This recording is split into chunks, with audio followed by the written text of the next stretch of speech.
Chapter 11. They got us surrounded, the poor bastards. Bastogne, December 19th through 31st, 1944. On December 19th, Easy went into the line south of Foy as one part of the ring defense of Bastogne. It was, in effect, one of the wagons in the circle. Inside were the 101st Airborne, Combat Command B of the 10th Armored, plus the 463rd Field Artillery Battalion. Against this force, the Germans launched as many as 15 divisions, 4 of them armored, supported by heavy artillery. The fighting was furious and costly. During the 19th and 20th, the 1st Battalion of the 506th, supported by Team des Aubry of the 10th Armored, engaged the 2nd Panzer Division at Noville, northeast of Foy. When the battalion pulled back beyond Foy on the 20th, it had lost 13 officers and 199 enlisted men, out of about 600. Together with Team des Aubry, it had destroyed at least 30 enemy tanks and inflicted casualties of between 500 and 1,000. Most important, it had held for 48 hours while the defense was being set up around Bastogne. Easy and the other companies badly needed the time, as the situation in the defensive perimeter was fluid and confused. Easy's left was on the Bastogne-Noville road, linked to 3rd Battalion on the other side. Dog Company on the right flank of 2nd Battalion extended to the railroad station at Halt, but it was not linked to the 501st PIR. Winters worried that the battalion was not in the right position. He sent Nixon back to Regimental HQ to check. Nixon returned to say the battalion was where it was supposed to be. Easy's position was in a wood looking out on a grazing field that sloped down to the village of Foy about a kilometer away. The trees were pines, 8 to 10 inches in diameter, planted in rows. The men dug foxholes to form a main line of resistance, a few meters inside the woods, with outposts on the edge. Winters set up Battalion HQ just behind the company at the south edge of the woods. The first night on the MLR was quiet, even peaceful. The fighting was to the north, in Noville, 4 kilometers away. At dawn on December 20th, a heavy mist hung over the woods and fields. Winters rose and looked around. To his left he saw a German soldier in his long winter overcoat emerge from the woods. He had no rifle, no pack. He walked to the middle of a clearing. 2 men with Winters instinctively brought their rifles to their shoulders, but he gave them a hand signal to hold their fire. The Americans watched as the German took off his overcoat, pulled down his pants, squatted and relieved himself. When he was finished, Winters hollered in his best German, "Kommen Sie hier!" The soldier put up his hands and walked over to surrender. Winters went through his pockets. All he had were a few pictures and the end of a loaf of hard black bread. "Think of this," Winters commented. "Here is a German soldier, in the light of early dawn, who went to take a crap, got turned around in the woods, walked through our lines, past the company CP, and ended up behind the battalion CP. That sure was some line of defense we had that first night." German soldiers were not the only ones who got lost that day. Medic Ralph Spina and Private Ed Babe Heffron went back into Bastogne to scrounge up some medical supplies. At the aid station, Spina got some of what he needed. The 101st was already running low on medical supplies, a major problem. The 2 E Company men grabbed a hot meal, and although they hated to leave the stove, with darkness coming on, they set out for the line. Heffron suggested a shortcut across a wooded area. Spina agreed. Heffron led the way. Suddenly he fell into a hole. There was a shout of surprise. Then a voice called out from under Heffron, "Hinkel, Hinkel, is das du?" Heffron came barreling out of the foxhole and took off in the opposite direction, yelling, "Hinkel your ass, Kraut!" He and Spina got reoriented and finally found the E Company CP. Spina, who recalled the incident, concluded, "To this day, every time I see Babe, I ask him how Hinkel is feeling, or if he has seen Hinkel lately." The medics were the most popular, respected, and appreciated men in the company. Their weapons were first aid kits. Their place on the line was wherever a man called out that he was wounded. Lieutenant Foley had special praise for Private Eugene Rowe. He was there when he was needed, and how he got there you often wondered. He never received recognition for his bravery, his heroic servicing of the wounded. I recommended him for a Silver Star after a devastating firefight when his exploits were typically outstanding. Maybe I didn't use the proper words and phrases. Perhaps Lieutenant Dyke didn't approve, or somewhere along the line it was cast aside. I don't know. I never knew except that if any man who struggled in the snow and the cold, in the many attacks through the open and through the woods, ever deserved such a medal, it was our medic, Gene Rowe. On December 20th, what was left of the 1st Battalion of the 506th and Team des Aubry pulled back from Noville and went into reserve. Easy awaited an attack that did not come. The damage inflicted by 1st Battalion was so great that the Germans made their assaults on other sectors of the defensive perimeter. Easy underwent artillery and mortar bombardments, but no infantry attack. On December 21st, it snowed, a soft, dry snow. It kept coming. 6 inches, 12 inches. The temperature fell to well below freezing. The wind came up, even in the woods. The men were colder than they had ever been in their lives. They had only their jump boots and battle dress with trench coats. No wool socks, no long underwear. Runners went into Bastogne and returned with flour sacks and bed sheets, which provided some warmth and camouflage. In the foxholes and on the outposts, men wrapped their bodies in blankets and their boots in burlap. The burlap soaked up the snow. Boots became soggy. Socks got wet. The cold penetrated right into the bones. Shivering was as normal as breathing. The men looked like George Washington's army at Valley Forge, except that they were getting fired upon, had no huts, and warming fires were out of the question. Colonel Ralph Ingersoll, an intelligence officer with 1st Army, described the penetrating cold. Riding through the Ardennes, I wore woolen underwear, a woolen uniform, armored force combat overalls, a sweater, an armored force field jacket with elastic cuffs, a muffler, a heavy-lined trench coat, 2 pairs of heavy woolen socks, and combat boots with galoshes over them, and I cannot remember ever being warm. For the men of Easy, without decent socks and no galoshes, feet always cold and always wet, trench foot quickly became a problem. Corporal Carson remembered being taught that the way to prevent trench foot was to massage the feet, so he took off his boots and massaged his feet. A German shell came in and hit a tree over his foxhole. Splinters tore up his foot and penetrated his thigh. He was evacuated back to Bastogne. At the hospital set up in the town, I looked around and never saw so many wounded men. I called a medic over and said, "Hey, how come you got so many wounded people around here? Aren't we evacuating anybody?" "Haven't you heard?" the medic replied. "I haven't heard a damn thing. They've got us surrounded, the poor bastards." General McAuliffe saw to it that the wounded had booze for comfort. A medic gave Carson a bottle of crème de menthe. I didn't even know what it was, but to this day I have liked crème de menthe. The Luftwaffe bombed the town that night. Carson remembered to get on his hands and knees for the concussion. He got sick. Thank God for that helmet. I had already had about half that crème de menthe. It was all green in my helmet. For the most part, all the men of Easy had to eat was K rations, and not enough of those had been distributed back at Mourmelon. The company cooks tried to bring a hot meal up after darkness, but by the time they reached the men in the foxholes, the food was cold. Mainly, it consisted of white navy beans, which, according to Sergeant Rader, caused gastronomical outbursts that were something to behold.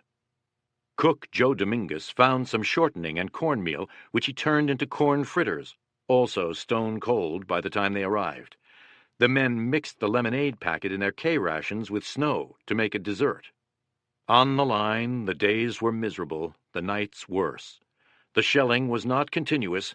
The machine gun fire directed at the Americans was sporadic, but snipers were active through the day. At night, the ominous silence would be broken by the nerve-wracking hammering of enemy mortars, followed by cries from the wounded and calls to man the positions in preparation for an attack. Then another ominous silence.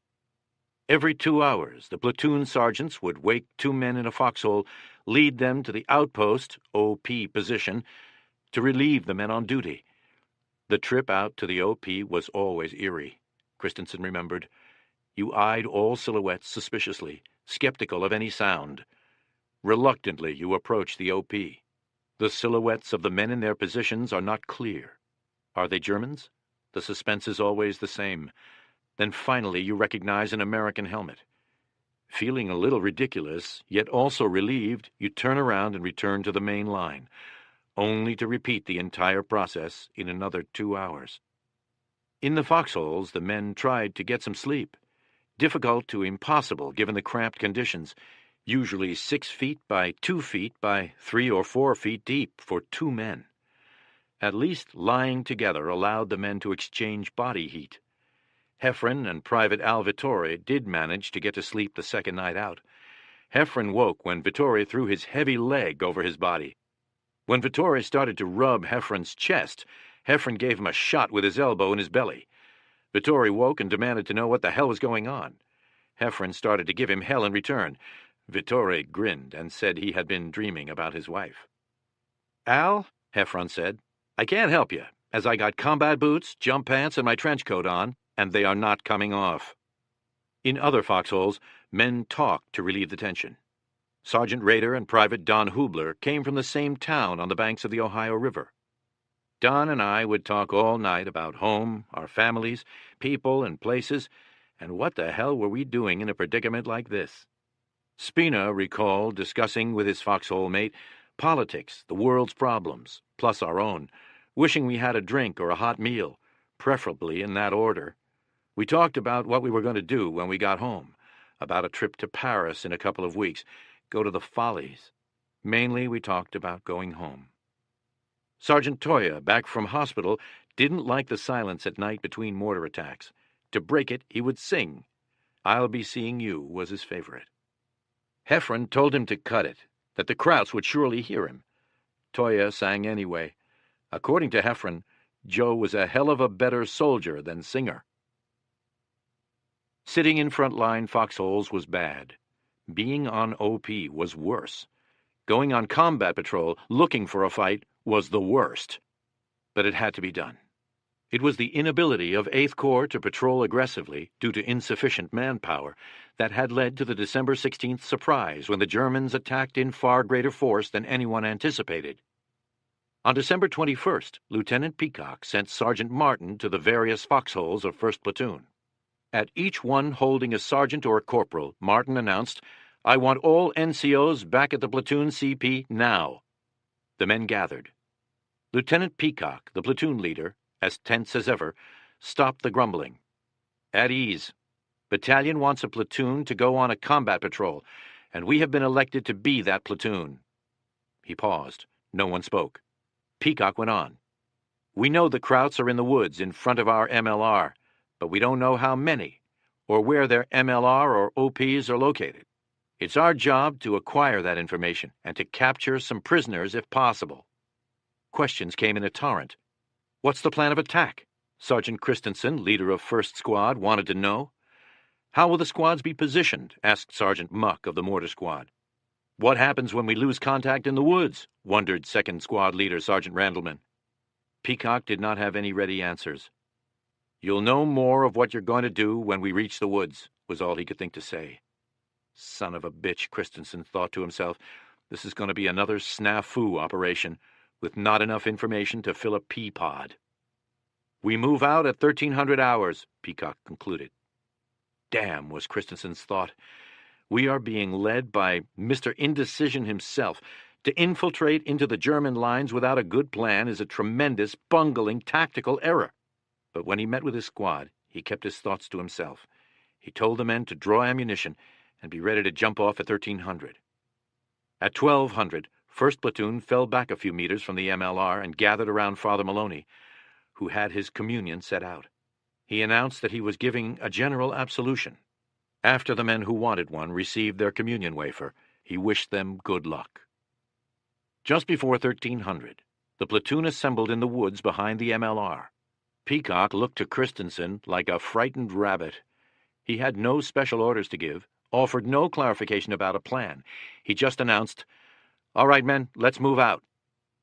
The platoon moved to the extreme right flank of the battalion, along the railroad tracks. It moved through D Company's position and began advancing toward the Germans, the tracks to the right, the woods to the left. It proceeded slowly, moving in column, stopping frequently. Some 200 meters beyond the MLR, Peacock called the NCOs forward. He gave his orders.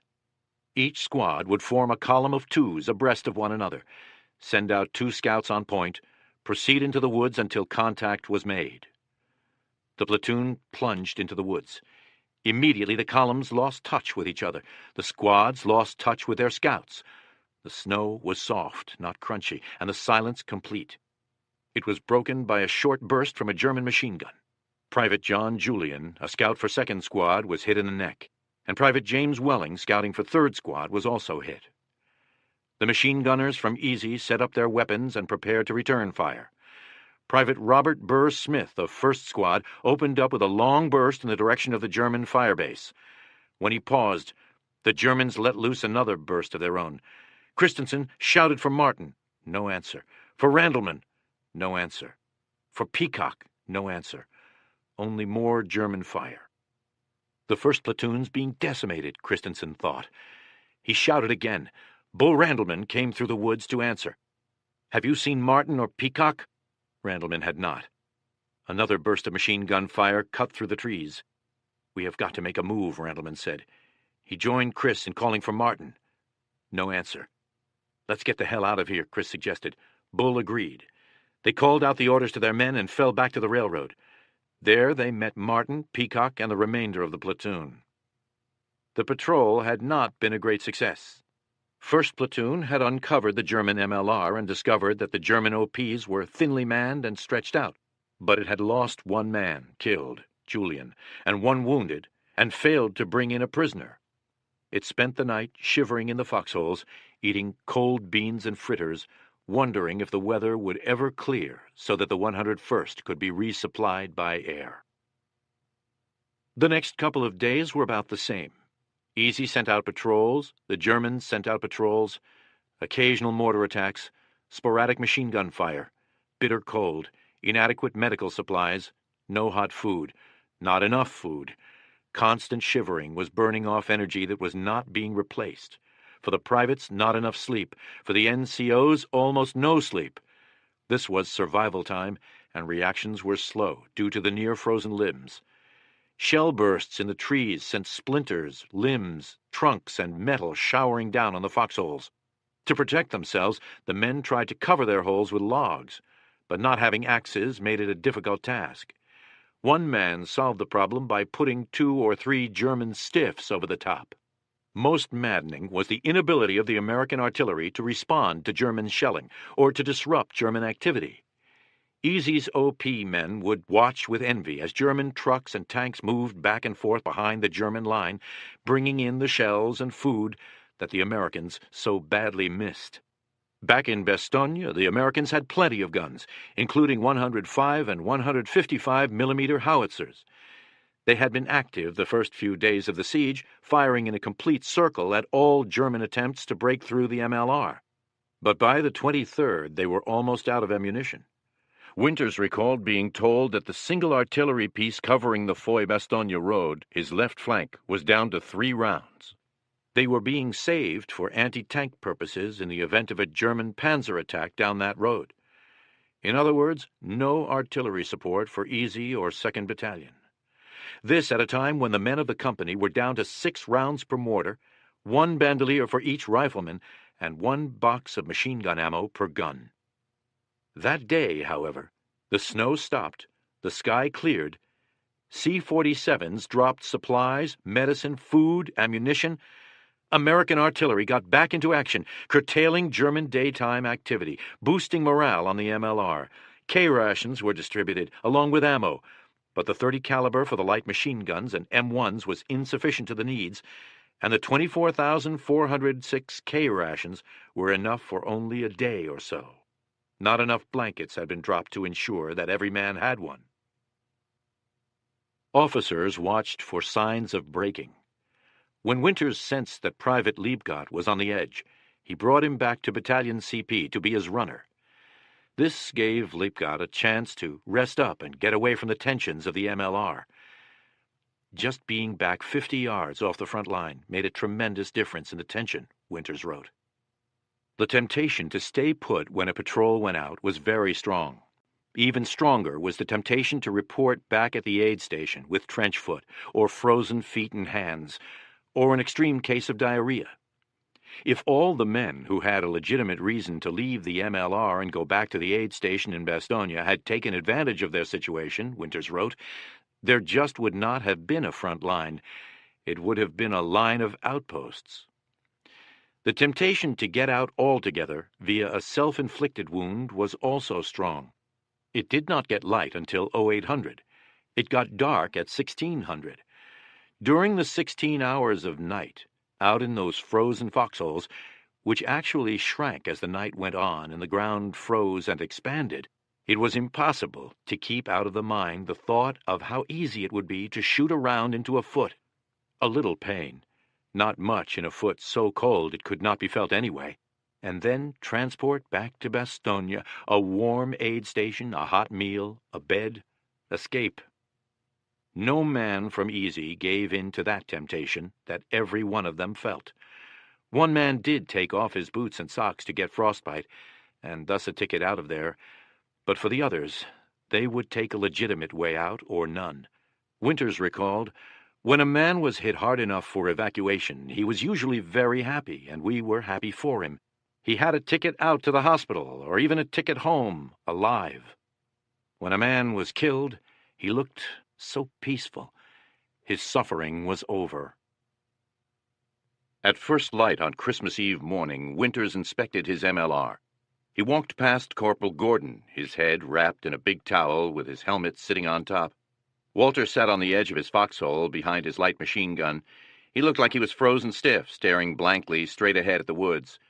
I stopped and looked back at him, and it suddenly struck me. Damn, Gordon's matured. He's a man. A half hour later, at 0830, Gordon brewed himself a cup of coffee. He kept coffee grounds in his hand grenade canister, and I'd melted the snow with my little gas stove, and I'd brewed up this lovely cup of coffee. As he started to sip it, the outposts came in with the word that a German force was attempting to infiltrate Easy's lines. His squad leader, Sergeant Buck Taylor, told him to get on that machine gun. Gordon brushed snow from his weapon and the ammo box adjacent to the gun, telling his assistant, Private Stephen Grodsky, to look sharp, pay attention to detail. A shot from a German rifleman rang out.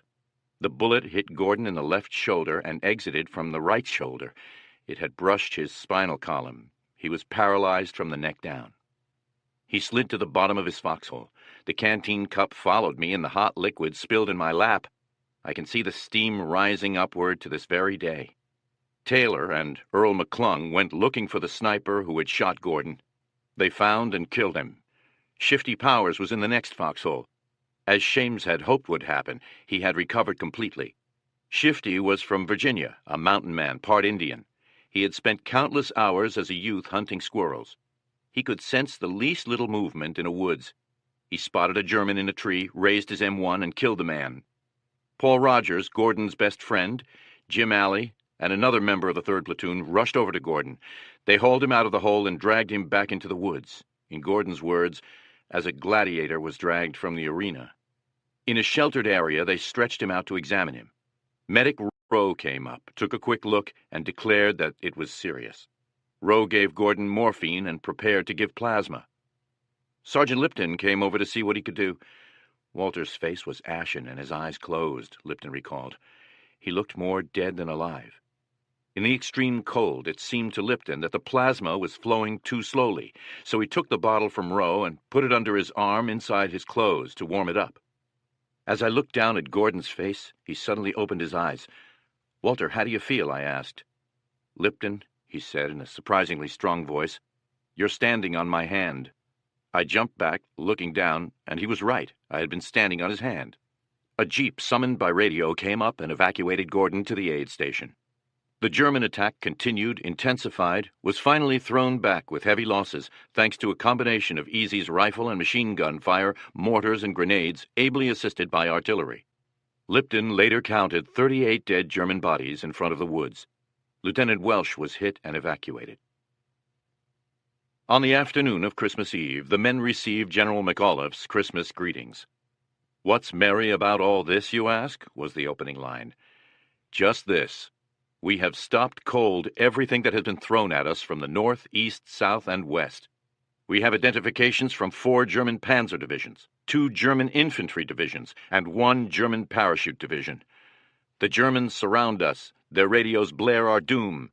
Their commander demanded our surrender in the following impudent arrogance." There followed the 4-paragraph message to the USA commander of the encircled town of Bastogne from the German commander, demanding an honorable surrender to save the encircled USA troops from total annihilation, dated December 22nd. McAuliffe's message continued. The German commander received the following reply: 22nd December 1944, to the German commander. Nuts! The American commander. We are giving our country and our loved ones at home a worthy Christmas present, and, being privileged to take part in this gallant feat of arms, are truly making for ourselves a Merry Christmas. A.C. McAuliffe, commanding. The men at the front were not as upbeat as General McAuliffe. They had cold white beans for their Christmas Eve dinner, while the division staff had a turkey dinner served on a table with a tablecloth, a small Christmas tree, knives and forks and plates. Out on the MLR, Sergeant Rader was feeling terrible about having to put men out on OP duty on Christmas Eve. His childhood buddy, Corporal Don Hubler, suggested, "Why don't we take that post tonight and just allow the men to sleep? We can lay it off as a kind of Christmas present to the men." Rader agreed. When darkness fell, they moved out to the OP.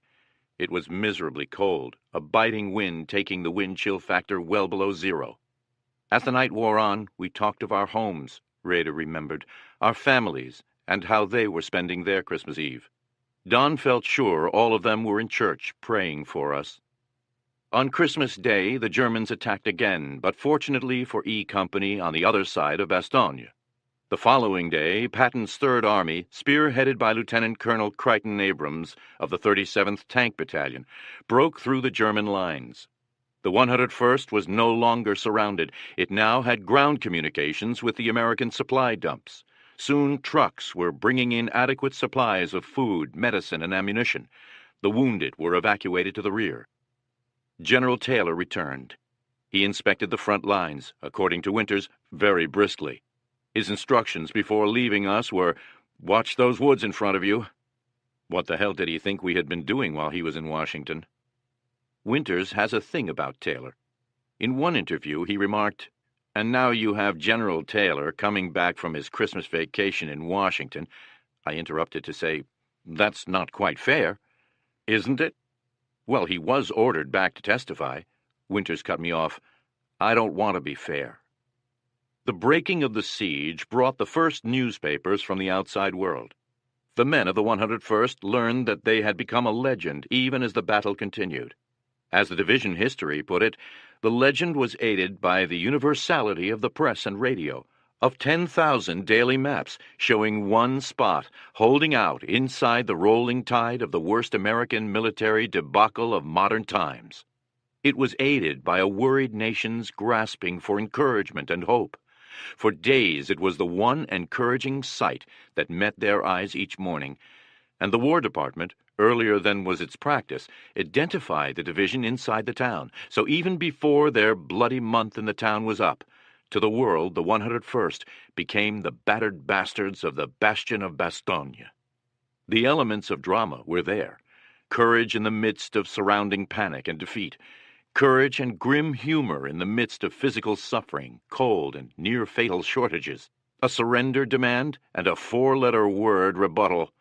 And a real comradeship. Courage and comradeship combined to develop a team that the Germans couldn't whip. Of course, Combat Command B of the 10th Armored Division was also in Bastogne, but it was not identified in the press. And of course, the 82nd Airborne fought as costly and desperate a fight on the northern shoulder of the Bulge, a fight that was at least as significant as the one at Bastogne. But it was not surrounded and never got the publicity the 101st received. The 101st still had a complaint. As the story of the Battle of the Bulge is told today, it is one of George Patton and his Third Army coming to the rescue of the encircled 101st. Like the cavalry coming to save the settlers in their wagon circle, no member of the 101st has ever agreed that the division needed to be rescued. With the encirclement broken, the men of the 101st expected to return to Mourmelon to bask in the Allied world's adulation and perhaps celebrate the New Year in Paris. But the heroic stand at Bastogne had been a defensive action. To win the war, the Allies were going to have to resume their offensive. The Germans had come out of their fixed positions in the West Wall and made themselves vulnerable. Eisenhower wanted to seize the opportunity. But his problem at the end of December was the same as it had been in the middle of the month, a manpower shortage. The stark truth was that the Germans outnumbered the Allies on the Western Front. The United States had not raised enough infantry divisions to fight a two-front war. This was a consequence of the pre-war decision by the government to be lavish with deferments for industrial and farm labor and to refrain from drafting fathers. There was also a shortage of artillery shells, brought on by a decision in September, when it seemed the war in Europe would be over in a matter of weeks, to lower production of shells on the industrial priority list. To go over to a general offensive, as he had decided to do, Ike needed the 101st and 82nd in the line. It was a question of timing. Eisenhower wanted to attack even before New Year's Eve, but Monty, commanding the forces, all American, on the northern shoulder of the Bulge, stalled and shivered and made excuses, so it did not happen. For Easy, that meant staying in the line. Conditions improved somewhat. The men got overshoes and long underwear and sometimes hot food. But the cold continued. The snow did not go away. The Germans hit the company with mortar and artillery fire daily. Patrols had to be mounted. German patrols had to be turned back. On December 29th, Easy was in the same woods it had occupied for 9 days. With the clear weather, the men on OP duty could see Foy below them, and Noville across open fields and along the road about 2 kilometers to the north. Shifty Powers came in from an OP to report to First Sergeant Lipton. "Sergeant," he said, "there's a tree up there toward Noville that wasn't there yesterday." Powers had no binoculars, but Lipton did. Looking through them, Lipton could not see anything unusual, even after Powers pinpointed the spot for him. One reason Lipton had trouble was that the object was not an isolated tree. There were a number of trees along the road in that area. Lipton expressed some doubts, but Powers insisted it had not been there the previous day. Lipton studied the spot with his binoculars. He saw some movement near the tree and then more movement under other trees around it. Then he saw gun barrels, 88s by their appearance, as they were elevated, and 88s were the basic German anti-aircraft weapon as well as ground artillery piece. Lipton realized that the Germans were putting an anti-aircraft battery in among the trees and had put up the tree Powers spotted as part of their camouflage. Lipton put in a call for a forward artillery observer. When he arrived, he saw what Powers and Lipton had seen. He got on the radio, talking to a battery of 105mm back in Bastogne. When he described the target, he had no trouble getting approval for full battery fire, despite the short supply of artillery ammunition. To zero in on the target, the observer called for a round on a position he could locate on his map, about 300 meters to the right of the trees. One gun fired and hit the target. Then he shifted the aim 300 meters to the left and called for all the battery's guns to lay in on the same azimuth and range. When he got a report that all was ready, he had his guns fire for effect several rounds from each gun. Shells started exploding all around the German position. Lipton watched through his binoculars as the Germans scrambled to get out of there, salvaging what they could of their guns, helping wounded to the rear. Within an hour, the place was deserted. It all happened, Lipton summed up, because Shifty saw a tree almost a mile away that hadn't been there the day before. The German 88 battery had been going into place as part of a renewed pressure the Germans were putting on Bastogne. Having failed in their original plan to get across the Meuse River, the Germans needed Bastogne and its road net to hold their position in the Bulge and to be prepared for withdrawal. They launched furious attacks against the narrow corridor leading into the town from the south and increased the pressure all around. By the end of the year, 8 German divisions, including 3 SS Panzer divisions, were fighting in the Bastogne area. Patton's Third Army was attacking north toward Bastogne. U.S. First Army, under General Courtney Hodges, who was under Monty at this time, was scheduled to begin an attack south sometime soon. If they linked up in time, they would cut off the Germans in the Bulge salient. If the Germans could stop Patton's thrust and take Bastogne, they would have the road net that would enable them to escape. That was the situation on New Year's Eve. At midnight, to celebrate the coming of the year of victory and to demonstrate how much things had changed in Bastogne in the past few days, every gun in Bastogne and every mortar piece on the MLR joined in a serenade of high explosives hurled at the Germans. Corporal Gordon, along with more than a dozen other wounded Easy men, was evacuated to the rear. Another 7 men from the company lay buried in shallow graves in the woods. Easy had put 121 officers and men on the trucks back to Montmelon 12 days earlier. Its fighting strength was down to less than 100. Gordon was taken by ambulance to Sedan, then flown to England and on to a hospital in Wales. He was heavily sedated, paralyzed, hallucinating. He was placed in a plaster cast from waist to the top of his head. Only his face was left unplastered. But the cast that kept him immobile also prevented treatment of the wounds made by the bullet entering and exiting his back. So it was removed and replaced by the device known as the Crutchfield tongs. The apparatus was applied by boring 2 holes in the crown of his head, then inserting steel tongs into the holes and clamping them into place. A line attached through pulleys provided traction while preventing any movement without the need for a cast. He stayed in that position, flat on his back, gazing up at the ceiling for 6 weeks.